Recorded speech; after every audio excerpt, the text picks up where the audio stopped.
অনেকদিন প্ল্যান আসলো একটু ঘুরতাম বুঝলা। তো ঘুরতে মন চাইছে আর গুমতি বিলাসে আমার ফ্যামিলি, আমার সন্তান, আমি হুন্ডালিয়ে বাইরে গেছি যাওয়ার লাগে গুমতি বিলাসে। তো এটা যাইতে হইলে কুমিল্লা টিক্কা চলে যাওয়ার লাগে। আর হঠাৎ একটা বিশাল মাঠ দেখতে পাইলাম, মাঠের ভিতরে হাজার হাজার হলাবেন খেলতেছে। আমারও মন চাইছে আমি নেমে যাই। এক পর্যায়ে গুমতি বিলাসে আমরা এলাইছি। হুন্ডার থেকে একটু সামনে যায় নামতে দেখি বিশাল একবার রেস্টুরেন্টের ভিতরটা দেখে আমার মাথাটা খারাপ হয়ে গেছে। কুমিল্লা শহরের ভিতরে এত সুন্দর একটা রেস্টুরেন্ট আমি মনে হয় আর দেখিনি। আর পরিবেশটা ছিল একদম চমৎকার এবং আসাম। এত সুন্দর পরিবেশে যে এত সুন্দর একটা রিসোর্ট হয়েছে কল্পনার বাইরে।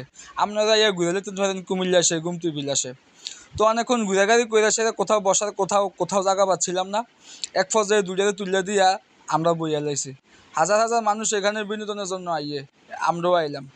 আপনারাও ইচ্ছা করলে আসতে পারেন। তো এখানে পরিবেশটা ছিল চমৎকার, মানে কি কমো কুমিল্লা শহরে যে